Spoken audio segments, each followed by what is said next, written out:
তোমরা যারা রাজশাহী বিশ্ববিদ্যালয়ের ভর্তি পরীক্ষায় অংশগ্রহণ করেছিলা তাদের সকলের জন্য আজকের এই ভিডিওটা অনেক বেশি গুরুত্বপূর্ণ হতে চলেছে।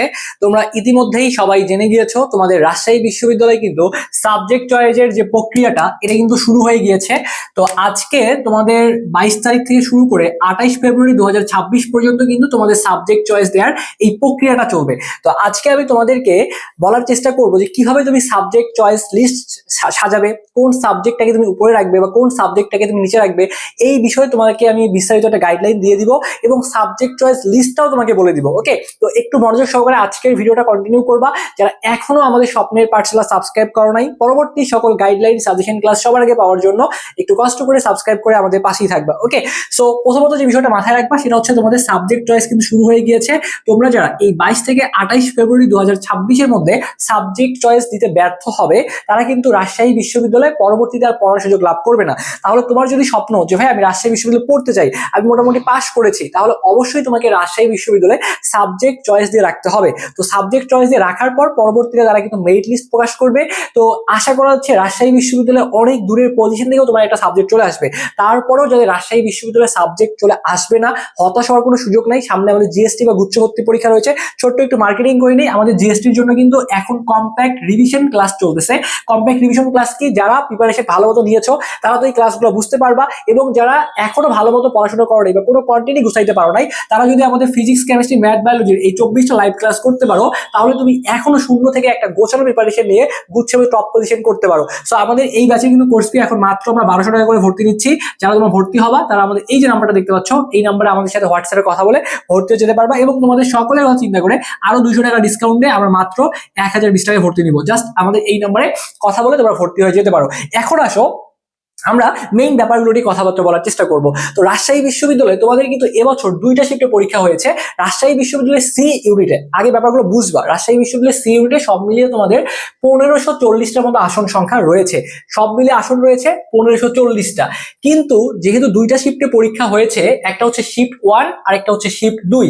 শিফট 1-এ তোমাদের সব মিলিয়ে 770টা আসন চলে যাচ্ছে, আর শিফট 2 এর মধ্যে 770টা। এটা আমরা ধরে নিয়েছি আর কি, অ্যাপ্রক্সিমেট আমরা ধরে নিয়েছি যে এখানে তোমার 770টার মতো আসন থাকবে, আর শিফট 2 এর মধ্যে 770টা, যেহেতু 1540টার মতো অন অ্যান অ্যাভারেজ তোমার এখানে আসন সংখ্যা রয়েছে। তো ওই জায়গাটা থেকে যেহেতু রাজশাহী বিশ্ববিদ্যালয়ে তোমরা অনেকে শুধুমাত্র ম্যাথ উত্তর করো, আবার অনেকে শুধুমাত্র বায়োলজি উত্তর করেছো, আবার অনেকে দেখা যায় যে ম্যাথ প্লাস বায়োলজি দুইটাই উত্তর করেছো। তো যারা ম্যাথ উত্তর করেছো তাদের জন্য আসন সংখ্যা থাকবে 420টা করে, যারা বায়োলজি উত্তর করেছো 350টা করে আসন সংখ্যা থাকবে, আর যারা ম্যাথ এবং বায়োলজি দুইটাই উত্তর করেছো তাদের জন্য আসন সংখ্যা থাকবে 770টা করে, দুই শিফটের ক্ষেত্রেই। শিফট 2 এর মধ্যে একই হবে 420 420 350 350টা করে। ওকে, আচ্ছা, তো এখন আমরা তোমাদেরকে তো শুরুতে বলেই দিলাম যে এই তারিখের মধ্যে তোমাকে সাবজেক্ট চয়েস দিতে হবে। তো সাবজেক্ট চয়েস দেওয়ার বেসিক্যালি ব্যাপারটা কি, দেখো তুমি যে সাবজেক্ট নিয়ে পড়তে চাও বা যে সাবজেক্টের ফিউচার ভালো, যে সাবজেক্টের ক্যারিয়ার ভালো, তুমি এই সাবজেক্টগুলো নিয়ে একটু খোঁজ খবর নিয়ে দেন তুমি সাবজেক্ট চয়েস দিতে পারো, কোনো সমস্যা নাই। আবার অনেকের দেখা যায়, মনে করো স্বপ্ন থাকে ছোট থেকে ভাই আমি সিএসসি নিয়ে পড়বো,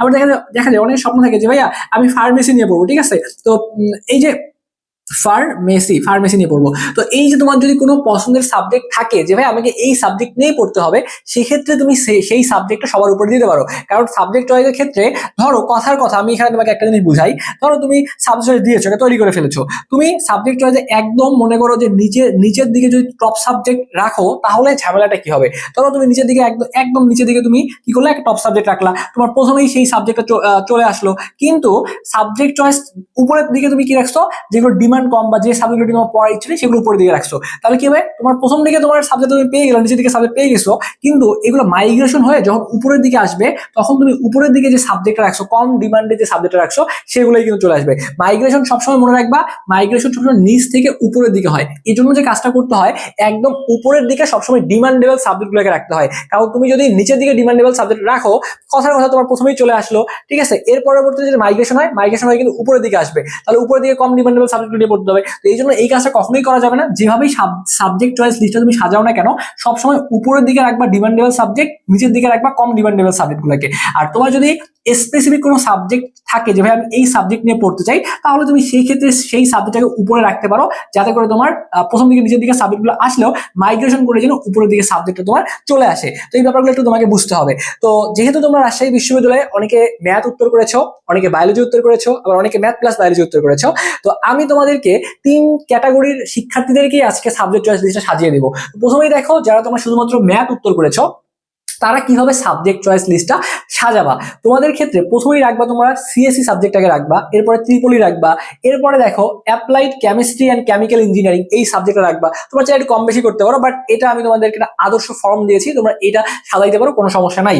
এরপরে তোমরা দিতে পারো আইসিই দিতে পারো, তারপরে তোমরা কেমিস্ট্রি দিবা, এরপরে ফিজিক্স দিবা, এটা যারা শুধুমাত্র ম্যাথের কথা বলতেছি। এরপরে এমএসই এই সাবজেক্টটা দিবা, এটা যদিও engineering subject, but new engineering Rajshahi university মানে অন্যান্য গুলোর তুলনায় এটা নতুন একটা ডিপার্টমেন্ট, সেজন্য এটাকে আমরা নিচের দিকে রেখেছি। এরপরে দেখো, এরপরে আমরা অ্যাপ্লাইড ম্যাথ রেখেছি, এরপরে ম্যাথমেটিক্স স্ট্যাট মানে পরিসংখ্যান স্ট্যাটিস্টিক্স সাবজেক্ট রেখেছি, এরপরে population science and human resources. তো এভাবে তোমরা হচ্ছে যারা শুধুমাত্র ম্যাথ উত্তর করেছো, তোমরা এই ফরম্যাট অনুসরণ করে তোমার সাবজেক্ট চয়েস লিস্ট সাজাতে পারো। এরপর তোমরা যারা শুধুমাত্র বায়োলজি উত্তর করেছো, তারা দেখো প্রথমত তোমরা রাখবা ফার্মেসি রাখতে পারো, এরপরে তোমরা জেনেটিক ইঞ্জিনিয়ারিং রাখতে পারো and biotechnology, genetic engineering and biotechnology রাখতে পারো, এরপরে বায়োকেমিস্ট্রি রাখবা, এরপরে তোমরা দেখো এগ্রিকালচার রাখতে পারো, এরপরে ফিশারিজ, এরপরে মাইক্রোবায়োলজি, এরপরে ক্রপ সায়েন্স সাবজেক্টটাকে রাখবা, এরপরে বোটানি, তারপর জুলজি, তারপরে দেখো এখানে তোমাদের সাইকোলজি রাখছি, তোমাদের এখানে হচ্ছে ক্লিনিক্যাল সাইকোলজি সাবজেক্টটাকে রেখেছি, এরপরে শুধু সাইকোলজিকে রেখেছি, এরপর জিওলজি। তোমরা চাইলে এই ফর্ম অনুসরণ করে খুব সুন্দর মতো কিন্তু সাবজেক্ট চয়েস লিস্টটা সাজাতে পারো। এরপর জিওগ্রাফি রাখতে পারো, জিওগ্রাফি অ্যান্ড এনভায়রনমেন্টাল সায়েন্স এই সাবজেক্টটাকে তোমরা রাখতে পারো। ওকে, তো এভাবে তোমরা যারা হচ্ছে শুধু ম্যাথ উত্তর করেছো বা যারা শুধু বায়োলজি উত্তর করেছো, এই ফরম্যাটে তোমরা সাবজেক্ট চয়েস লিস্ট সাজাতে পারো। অথবা তোমরা যারা দেখো এই যে ম্যাথ প্লাস বায়োলজি উত্তর করেছো, তোমরা কি করবা, এখানে দেখো আমি 4টা সাবজেক্ট রাখছি, সিএসসি, ট্রিপলি, তারপর হচ্ছে তোমাদের জেনেটিক ইঞ্জিনিয়ারিং অ্যান্ড বায়োটেকনোলজি এবং হচ্ছে ফার্মেসি। এখন তোমাদের যাদের যে সাবজেক্টটা নিয়ে পড়ার ইচ্ছা, তোমার ম্যাথ প্লাস বায়োলজি উত্তর করেছো, সেটাকে 1 নম্বরে রাখবা। অনেকের ফার্মেসি রাখার ইচ্ছা হবে, তাহলে সে ফার্মেসি 1 নম্বরে রাখবা, অনেকে সিএসসি 2 নম্বরে রাখতে যাবে, অনেকে ট্রিপলি 3 নম্বরে রাখতে যাবে, জেনেটিক ইঞ্জিনিয়ারিং 4 নম্বরে রাখতে যাবে। এই হবে এই প্রথম 4টা ঘর আমি এই জন্য তোমাদের ইচ্ছা মতো রাখছি, এই 4টা যে কোনো একটা দিলেই হবে, কোনো ঝামেলা হবে না। এরপরে দেখো তোমরা যে কাজটা করবা, applied chemistry and chemical engineering, biochemistry অথবা ভেটেরিনারি, এই 3টার যে কোনো একটা তোমরা 5, 6, 7 মধ্যে বসাবো। 5 নম্বরে এইটা দিলা, তাহলে 6 নম্বরে এটা দিবা, 7 নম্বরে এটা দিবা, এভাবে 5, 6, 7 ফিল আপ করে ফেলবা। এরপরে ইনফরমেশন অ্যান্ড কমিউনিকেশন ইঞ্জিনিয়ারিং এই সাবজেক্টটা রেখেছি, এরপরে এগ্রিকালচার, এরপরে ফিশারিজ, তারপরে তোমরা চাইলে ক্রপ সায়েন্স দিতে পারো, এরপরে মাইক্রোবায়োলজি এমএসি এই সাবজেক্টটা দিবা, এরপরে অ্যাপ্লাইড ম্যাথ দিবা। তারপরে দেখো 15 নম্বর জায়গাটা কিন্তু এই জন্য আমরা এই জায়গাটায় চলে আসবো। 14 নম্বরের পরে 15 নম্বরে আমরা দিব হচ্ছে কেমিস্ট্রি, 16 নম্বরে ফিজিক্স, 17 নম্বরে ম্যাথ, 18 নম্বরে বায়োলজি, এরপরে জুলজি স্ট্যাটিস্টিক্স, তারপরে হচ্ছে তোমাদের এখানে দেখো যে সাবজেক্ট রাখছি 21 নম্বরে, সেটা হচ্ছে তোমার জিওলজি অ্যান্ড মাইনিং এই সাবজেক্টটা রেখেছি। এরপর ক্লিনিক্যাল সাইকোলজি সাবজেক্টটা তারপরে দিবা, এরপরে জিওগ্রাফি দিবা, এবং সর্বশেষ তুমি পপুলেশন সায়েন্স এই সাবজেক্টটা রাখতে পারো। তো আমি তোমাদেরকে একটা ফরম্যাট সুন্দরভাবে দেখিয়ে দিয়েছি, তোমরা যদি এই ফরম্যাট অনুসরণ করে সাবজেক্ট চয়েস দাও তাহলে ভুল হওয়ার সম্ভাবনা থাকবে না। ওকে, তোমরা এইভাবে সাবজেক্ট চয়েস দিতে পারো। এছাড়াও যদি তোমাদের কোনো বিষয় জানার থাকে সেটা অবশ্যই কমেন্ট বক্সে কমেন্ট করবা। জাস্ট একটা বিষয় মাথায় রাখবা, সাবজেক্ট চয়েস দেওয়ার ক্ষেত্রে যেটা শুরুতেই তোমাকে বলছিলাম যে উপরের দিকে ডিমান্ডেবল গুলো রাখবা, ডিমান্ডেবল সাবজেক্ট রাখবা, নিচের দিকে আস্তে আস্তে আস্তে আস্তে আস্তে আস্তে যত নিচে নামবা কম ডিমান্ডেবল সাবজেক্ট গুলো রাখবা। আমরা কিন্তু ওই মানে স্ট্র্যাটেজি ফলো করেই কিন্তু সাবজেক্ট চয়েস লিস্টগুলো তোমাকে সাজাই এখানে দিয়েছি। ওকে, সো তারপর যদি কোনো প্রশ্ন থাকে অবশ্যই কমেন্ট বক্সে কমেন্ট করবা, আমরা তোমাদের কমেন্টে রিপ্লাই করে দিব। আর যারা এখনো আমাদের স্বপ্নের পাঠশালা সাবস্ক্রাইব করো নাই, একটু কষ্ট করে সাবস্ক্রাইব করে আমাদের পাশেই থাকবা। ধন্যবাদ সবাইকে।